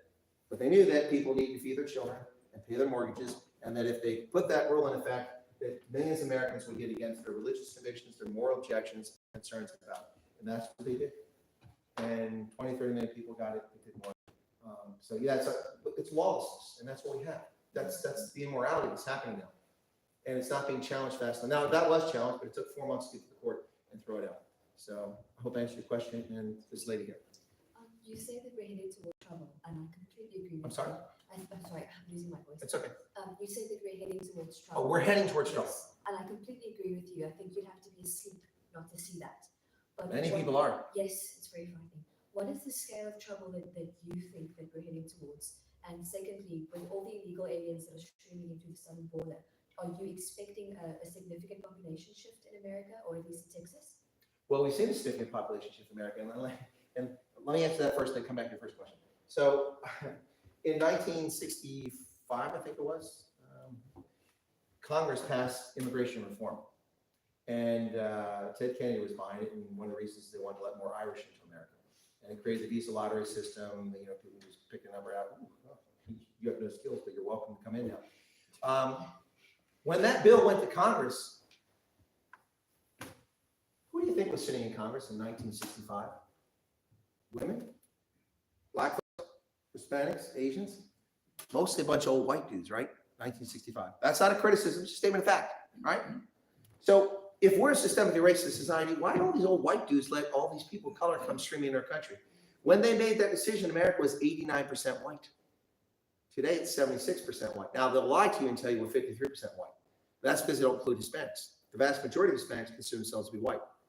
And if we consider Arabs to be white, then we should consider Hispanics to be white too. By law, Arabs in America are considered white. Dinesh D'Souza, as an Indian, is considered white. By law. And that's how he's categorized. I mean, it's just, anyway, that's just because he's Caucasian. Anyway. So anyway, but he's got a very nice tan. And you know, Dinesh D'Souza. Brilliant guy, by the way. Brilliant guy. And a great example of an immigrant to America. So these old white guys who were systemically racist gave us a country that's much more diverse today and get no credit for it. Think about that. So that's the first thing. That your question was about the potential coming danger. How bad do I think it'll be? All right, I don't know. I can't predict that. I don't have the intelligence, but I can tell you this. This is frightening. Before they started looting and burning game and macro and all that stuff in KZN, they were breaking into the stores the night before in Sportsman's Warehouse, a place like that. Do you know what they took? Sleeping bags, tents, camping gear. Now, why would you loot that stuff? Unless you have an intent to use it in fashion that, are they all going to go to the beach? Are they all going to Kruger? I haven't seen any people stole that stuff show up at Kruger yet. What I'm trying to say to you is that there are potentially some people in this country who stockpile resources cause chaos. We don't know how many, we don't know who they are. Somebody does. I don't. I just know that what I just said is factually true. And it's a bit concerning. Also, ask yourself this question. Look, I don't like conspiracy theories, but the conspiracy theories have been proven correct so many times in the last 5 years. But let's put ourselves in a pretend world, okay? All right. So we're in a pretend world, and the pretend world is the following. Okay, so Jacob Zuma is found in contempt of court.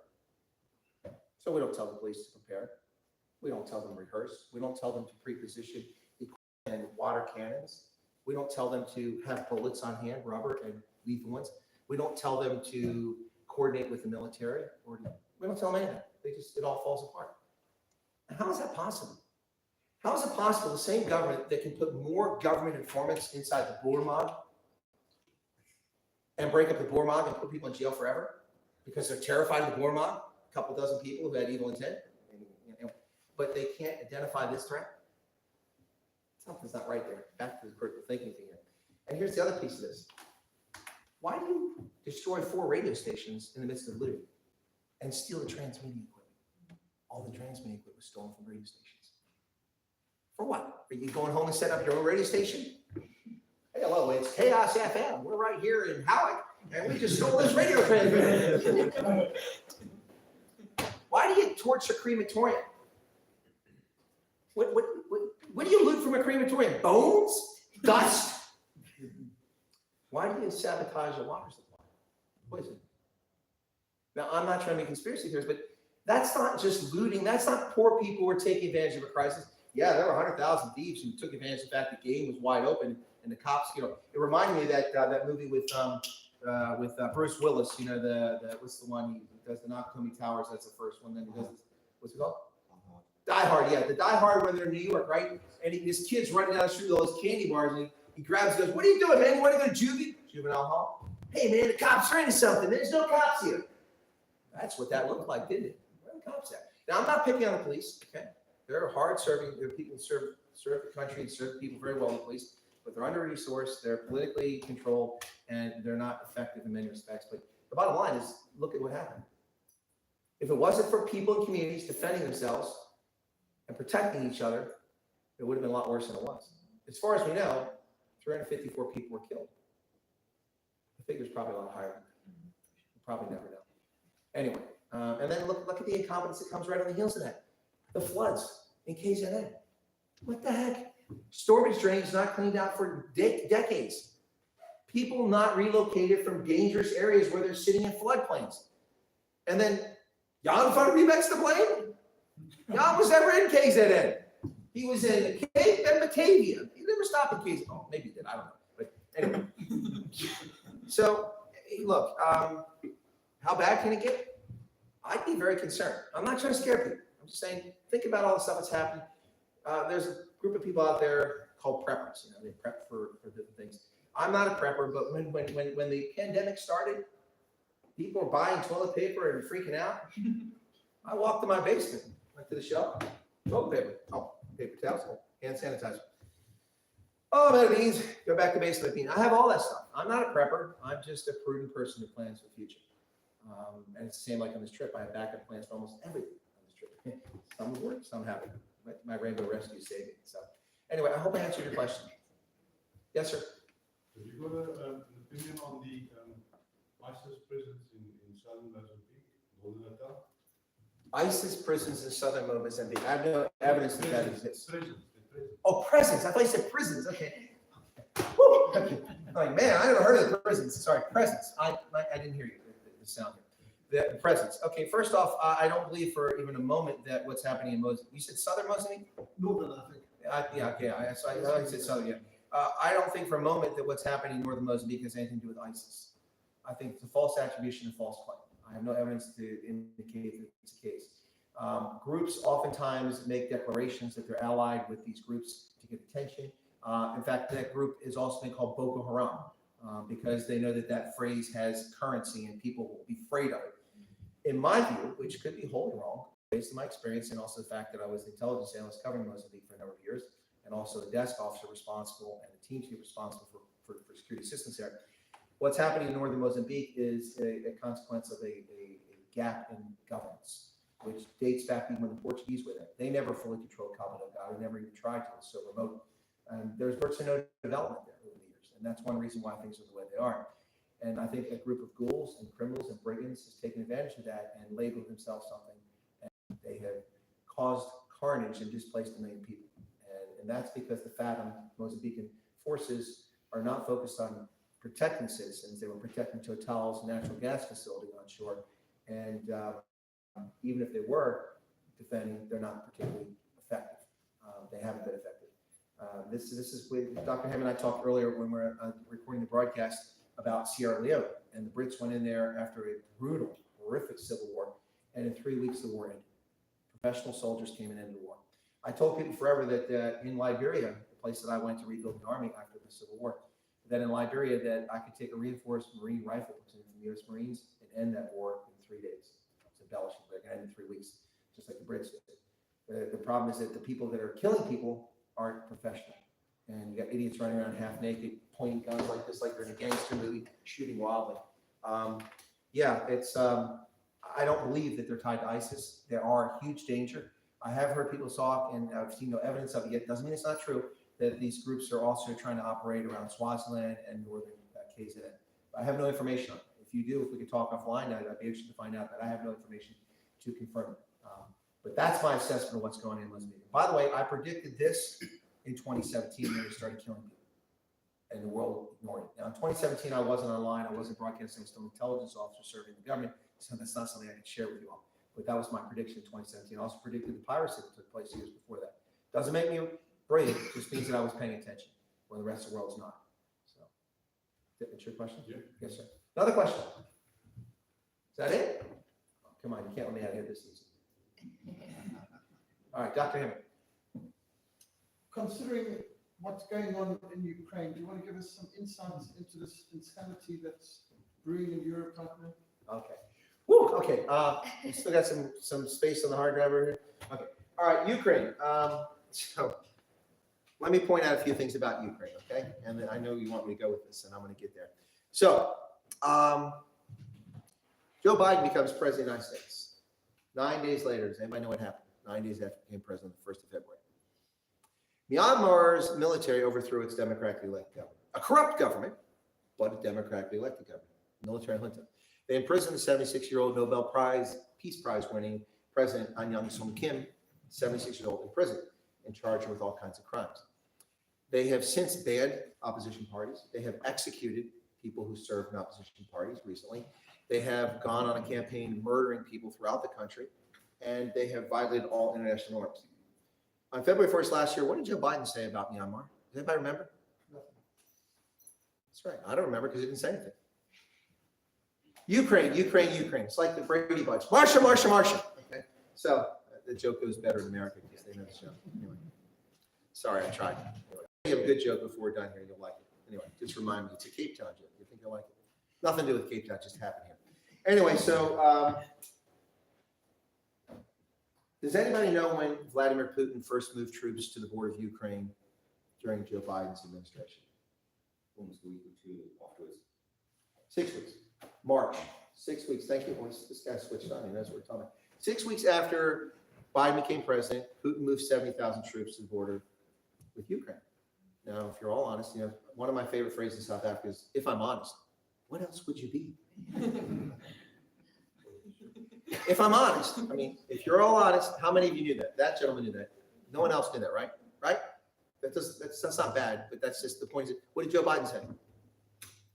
Nothing. Thank you, Dr. Hammond. Nothing. He said nothing. We had 5 coups, 6 coup attempts in West Africa last year. Which of them did Joe Biden comment on? Thank you. In August of last year, 18 months after the U.S. last engaged in combat operations in Afghanistan, 18 months after our last combat, Joe Biden lied to the world and said America's tired of the war in Afghanistan. But we weren't fighting war in Afghanistan. Oh, you're gonna correct me. Chris, you had troops there. Yes, we did. 5,000 troops. What were they doing? They were doing security assistance, something I spent much of my career doing in Africa, training the Afghan forces to be an army that resembles the American army, because that's what our idiots in Congress wanted, and gave them $100 billion worth of military hardware. By the way, let me just squash something right now. Afghanistan, we didn't leave military equipment behind. That's the story you hear. And you can't attack Joe Biden for that, because he didn't do that. The helicopters, the tanks, the artillery that was left in Afghanistan, it's theirs. Our Congress allocated $100 billion over 2 decades to buy that equipment, to build an army that looks like an American army, when they should have been given AK-47s, sticks and stones, and cameras. So we gave them that. It's their equipment. So I just wanted to spell that, because a lot of Americans are upset we left us. It wasn't our equipment. Just like South Vietnam, we equipped them with M60 tanks. We gave them everything, and then they all surrendered to the North Vietnamese when they came through. So Afghanistan. Joe Biden tells America and the world that we are tired of combat, but we're not in combat. So what does he do? He turns and flees from Afghanistan. So what does this do to someone like Vladimir Putin, who's had his eyes on Ukraine and wants a compliant vassal state? Belarus, White Russia, which is right next to Ukraine, just above it, will do anything that Vladimir Putin tells them to. They're just a client state. They're under their suzerainty, essentially. That's what he wanted from Ukraine. But, the comedian / president, Zelensky, didn't want to play ball. And that's fine. Ukraine's an independent country. You don't have to play ball with a bully like Russia. But when you have somebody like Joe Biden in the White House, there's an opportunity here. And so, in my view, Joe Biden didn't start talking, well, not in my view, this is fact, start talking seriously to the public about Ukraine until December of last year. Now, what happened in December last year? Joe Biden's popularity in the polls dropped to 38%. And suddenly, somebody told him to start talking about Ukraine, because he didn't start thinking about it. Start talking about Ukraine. And he did. And suddenly, Ukraine, like Marshall. And suddenly, it's the story. And then he hyped up the whole thing. Essentially, and I think Dr. Hammond and I agree on this portion, if not all of it, Ukraine is a proxy war for NATO and the United States. Why? I think it's to distract from what's happening, the theft of our liberty, the debt that we're being buried under, the crisis that we're being put into by world leaders, all the things, the pandemic, suspension, all the things that happen. People talk about Ukraine, but even that doesn't work. It's 6 months later. Is anybody paying attention to Ukraine other than Ukrainians? Not really. They just went on offensive. They're pushing the Russians back down south towards the Crimea. Did you know that? Did the press tell you that? They're not focused on it. But then we all got little stickers, and I'm with Ukraine. They're blue and gold. Anyway, so let me put this in perspective for you one other way. I'm not a fan of aid. All right, you can help someone in need. Okay, teach a man to fish. I'm good with that. So they can fish, but But in an emergency, you can give a man fish because there isn't time to teach him to fish. You start him. Help your neighbor. I got it. Compassion is a Christian thing. I got it. I'm all in favor of that. But aid creates dependency, just like salsa grants. You get someone else's money. Why would you want to work? Not that a salsa grant makes anybody survive, and it's a joke. 350 rand is a joke. But the point is, but this is important to understand the context of Ukraine. We give assistance to Ukraine all the time. Some economic assistance, some security assistance in the past, even though they're not allies. In sub-Saharan Africa in 2019, the United States gave all of the top 10 recipient countries. That's Nigeria, South Africa, Ethiopia, Liberia, and a few other countries. But the top 10 recipients out of all the sub-Saharan countries in Africa, we gave them $8.7 billion in total aid. That's a lot of money. But wait for it. $8.7 billion. That includes security assistance, training soldiers, buying equipment, supporting peacekeeping operations. That includes economic assistance to develop the Southern African Regional Trading Hub. That includes health assistance for HIV, antiretrovirals, the PEPFAR program President Bush created. All of that, $8.7 billion. The supplemental bill in June that the president asked for Ukraine included $8.9 billion in economic aid for Ukraine. Yet the 10 largest countries in Africa with over 450 million people, almost 500 million people in 2019, got 200 million less than what Ukraine is getting in a supplemental package. Now, if you have empathy for Ukraine, let me just ask this question. Why in the world would you give money to a country to support their economy when it's being bombed into the Stone Age? What are we helping with? Oh, here, let's help. Oh, I just got destroyed yesterday by artillery. I guess we need more money now. $8.9 billion. So the 450, 500 million Africans matter less than 42 million Ukrainians? I'm not making a judgment here. I'm just pointing out the facts. So what's going on in Ukraine? Why is the war being fueled? Good question. I think it's a distraction. I think it's a distract what's actually happening. Yes? Can I comment? Did I answer Dr. Hammond's question? Good. Okay. Like comment on Ukraine. Yes. I think it's money laundering system. Straight, easy, simple. You had previously George S., who was there in Brenton, very integrated there, and you had labs, you had certain things that they were involved with, and it's just pure money laundering. It's the simplest way to get money out of the US into private hands through the system. Because if you think one year, the Americans giving them like what, almost $70 billion $70 billion. when you include the original allocation. Yeah. Well, in Afghanistan, like you spend maybe $100 billion. Well, that's just on defense forces, 100 billion, not the economic systems over 20 years. Yeah. 20 years. It's like it's ridiculous. It's pure. The only logical thing is money laundering. Well, it's the irony. Here's the irony with Ukraine. So Vladimir Putin made one of the excuses why he was angry at Ukraine is he didn't want NATO expansion. Well, now Finland and Sweden have run into the arms of NATO. NATO was expanded because of his attack. Isn't that ironic? Finland, we have a whole verb for that in English, Finlandization. The neutrality of a country, the forced neutrality, so that it doesn't become swallowed up by its neighbors. Finland is an example of that. That's something my entire life. That's a word I learned because of Finland. The history, Finland was attacked by the Soviets in 1939, and they just obliterated the Soviets until the weather changed, and then they were outnumbered. And they got peace because Stalin had enough, and he was getting ready for the Germans to attack, for him to attack Germany.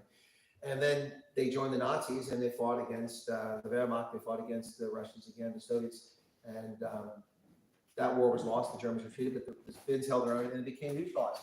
In fact, one of the conditions of Finlandization was that the Finnish government was required to try the wartime leaders as treasonous leaders, and they were in prison. The former prime minister, president, all the people in the country, all the key leaders were put in jail, with house arrest. But it was just all to placate the Soviets. It was part of Finlandization.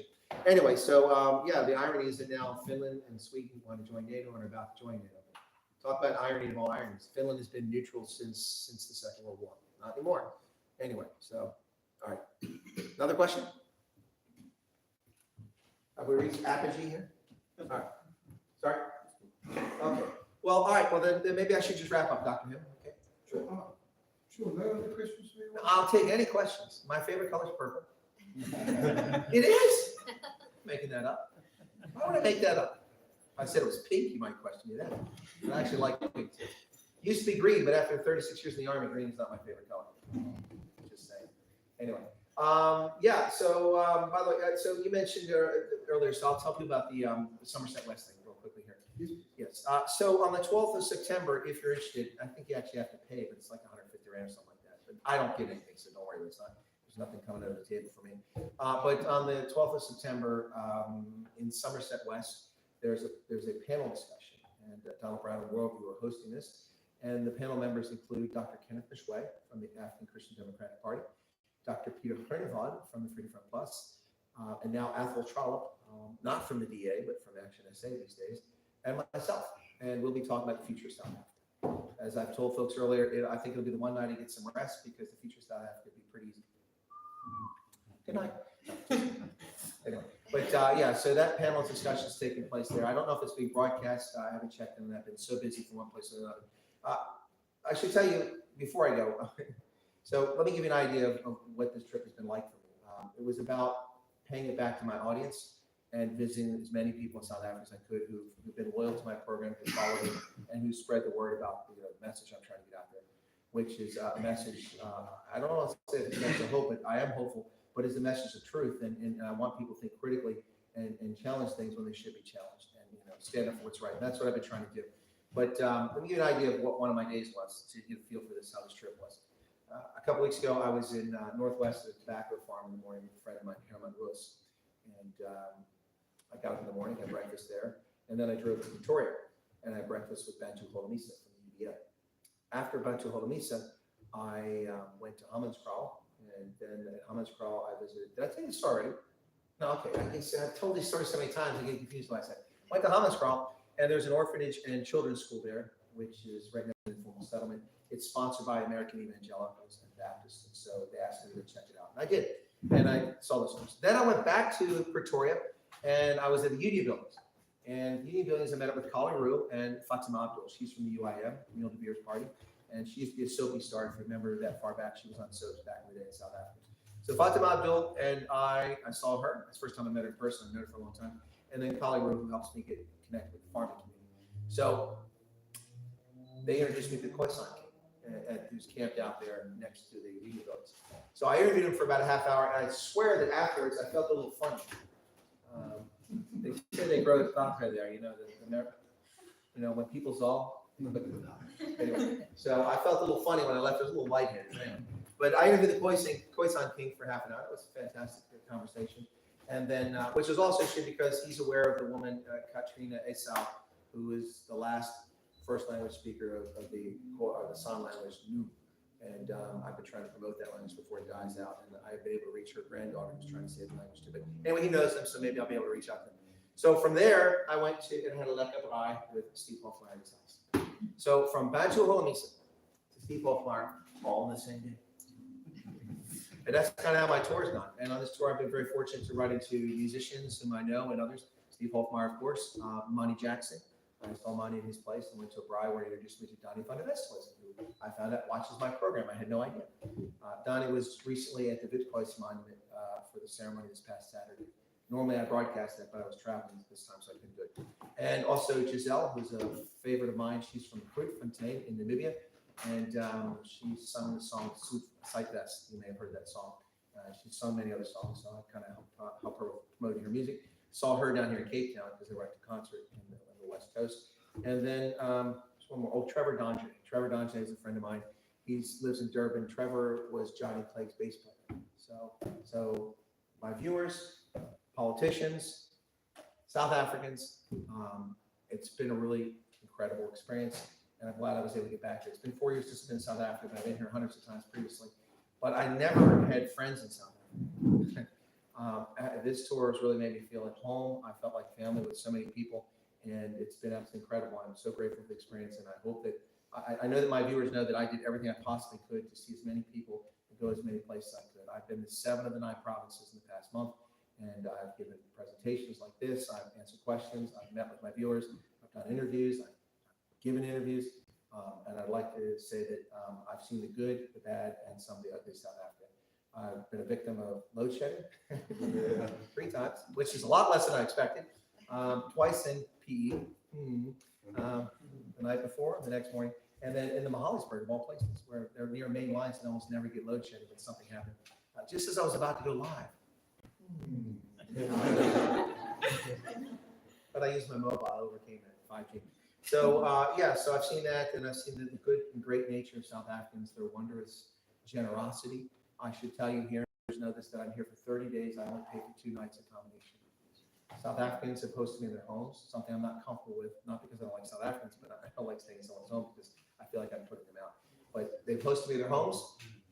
Others have paid for my accommodation, and others who have accommodation or they have a family member, they've offered me something for free.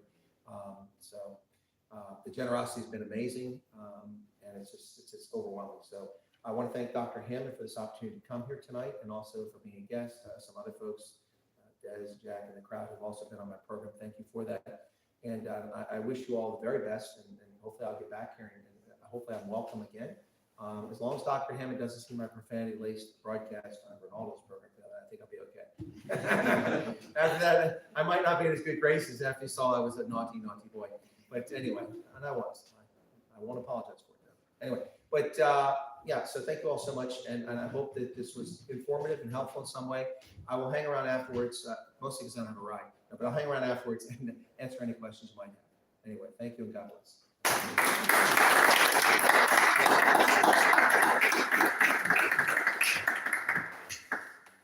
So of course, this is a good opportunity over tea, refreshments, coffee.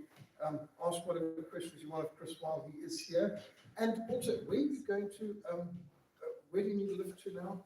Oh, it's 22 clicks north of the main highway there, so it's about 25 kilometers. But where's it? It's north of Millington. I don't know the name of it. Okay. Is anybody going there? If anyone's going that general direction, would like. Are we going back to Parklands? I think I'll talk afterwards. I think that's right. great. I think it's up that way. So if you want some extra time to debrief and to Yeah, you take advantage of that. pick his brains, as we say. About picking brains, we're not talking about the cannibal ways. Yeah, that was my first thought when you told me That's that. right. How many of you know what Operation London Bridge means? Operation London Bridge. We've just been informed that that Queen Elizabeth has died. Yes.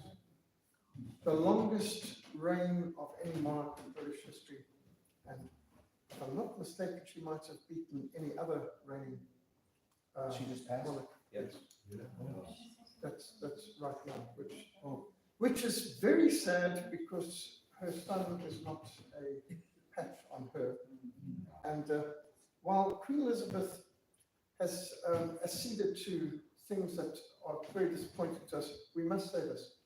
In all of her speeches, Christmas, Easter, she has consistently called people to the scriptures. She has quoted the scriptures. She has given a very fine testimony of the gospel over the years, which is extraordinary over all of these years. That's amazing. Sadly, her son is somebody who doesn't want to be called the defender of the faith, but defender of faiths. I think they should bypass Charles and go straight to William. But, and that's in accordance with 1689 English Bill of Rights, which was set up there. Still, many of us, even though we're far from Britain, many of us still feel strong links and concerns for the British royal family. And obviously there must be enough prayers right now. It's a very serious change. And who knows what it bodes for Britain this time. New Prime Minister, new monarch, Britain's in some very dangerous waters. And right now, Europe is heading towards power cuts. They're talking about people that you will be imprisoned if you put your electricity above 19 degrees, something like that, that you can't heat your home higher than 19 degrees and things like that. They're going back to coal stations and places where they've banned it, and there's all sorts of things going on. It looks like Western Europe, NATO, the EU is suffering more from this war and the sanctions than Russia is. It looks like the British pound and the US dollar and so on has gone down while the ruble's gone up. India's done better, so there's a lot of interesting things going on. We're living in some very bizarre times, but what we do know is the great reset people are trying to bring about a great collapse. And we need to respond with a great resistance. Thank you so much for being part of that resistance. And in the army, we used to hear this quite often. You've never lived until you've almost died. And for those who fight for it, life as a flavor that protects will never know. And I must say, there's something about somebody who's been under fire and who's come through it, who's willing to say what's got to be said, even if it brings a lot of flack. And there's quite a few people in this room who know how to endure flack. And as Des Palm said, if you're getting a lot of flack, you're over the target, which is true, and you've been getting a lot of flack lately. Thank you for being a friend from America and for standing with us. Let's have time pray. Perhaps 2 or 3 would like to lead us in prayer for America, for South Africa, for Britain right now, and then I'll close.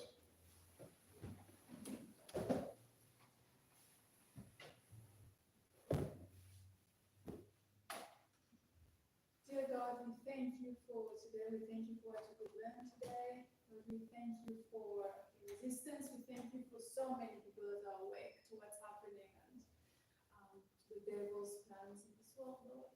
Please give us strength and please give us courage to continue to share what we know of the truth, Lord, to people that don't know about it, Lord. And we thank you that you who is stronger than the one that's in the world, Lord. We just pray that you will continue to give us wisdom in how to share this information so that we don't come across as hateful but loving to our brothers and sisters. Amen.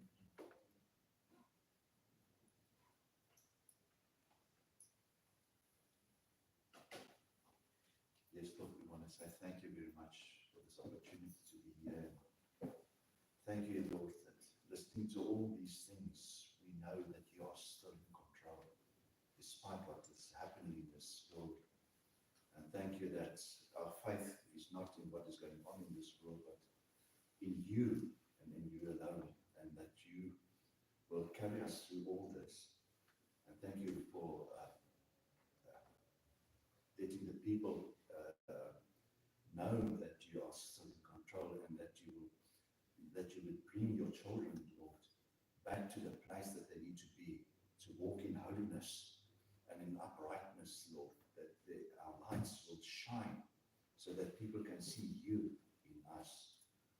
For this purpose we are in this world, Lord, so that people can get to know Jesus Christ and be born again. And we ask, Lord, that you will give us the strength, the wisdom, and the courage to stand up in this world and to let our lights shine so that people can see that there is something better than what is going on, and that they will turn their eyes towards you. But thank you that we can pray for the leaders of these worlds, Lord, that nothing will happen without your say, that you will bring them back to Christ Jesus, especially in this land of us, Lord, that you will bring the people back to you, towards you. We know that a lot of circumstances are happening because we have left you behind, because the people start serving other gods than the true God. Thank you for the circumstances that you use to bring us back, and that we will listen, Lord.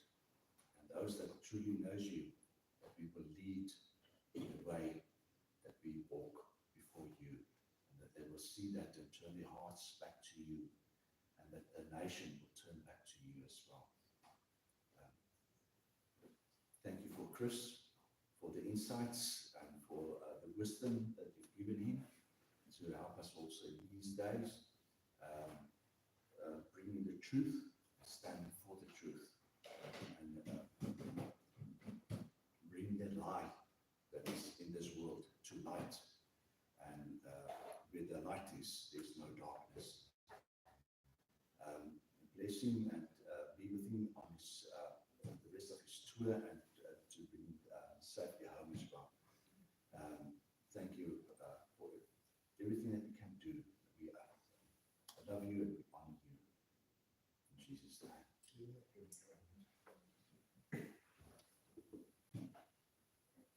Lord God, we thank you that at all times we can turn to you for wisdom, for grace, for strength. We pray, Lord, in this difficult time of change, a time of subversion and oppression, intrusion, help us, Lord, to respond with courage and with tenacity and with resilience and resistance, that we would not bow before the New World Order, that we would not compromise with the powers of totalitarianism and collectivism and the authoritarianism of those who want to trample on freedoms, trample on faith, who despise our nations and which want a global one world government, one world economic system, one world interfaith religion. We want to resist this beast. We pray, Lord God, that you'd find us faithful, faithful to your word, faithful to our calling, faithful to our country, faithful to our family. We pray, Lord, that you may give us what we need to be able to build a better future. Thank you that we are here in the Cape of Good Hope. We thank you for the heritage we have, for the resources we have, for the magnificent facilities we have, and the very amazing people that live in this part of the world. Thank you, Lord God, for those who are working for Cape Independence. Thank you, Lord God, for the hard work that's been done already, for the tremendous foundations already laid. We pray for these upcoming events, even these discussions, the Cape Independence in Darba, the different sessions that are planned, and printing projects. We commit them all to hands. Help us, Lord, to recruit more friends and neighbors, to work for a better future, not just to complain about what's going wrong, but to do something constructive about building a better future. We thank you, Lord, that we can trust you for all these things. We pray that you'd make us brave and bold for you, that you would continue to strengthen us, that we would not be intimidated or bullied into doing what we know is wrong. We pray this all in Jesus' precious name. Amen. Amen. Thank you, Rob. Please ask more questions over tea and drinks. Do help yourself to the option that's over here. If you want to be on mailing list for future events, always on table. Thank you. So there you have it, folks. Dr. Hammond breaks the news that the Queen has passed away, nearly a centenarian. Sad news for the United Kingdom, for British subjects. Certainly something that will occupy our attention in the coming days. Thank you for tuning in. I hope that you found this informative, and we'll catch you over the weekend at the Rugby World Sevens, where I'll be broadcasting on Rugby Ascendant. Thank you very much. God bless.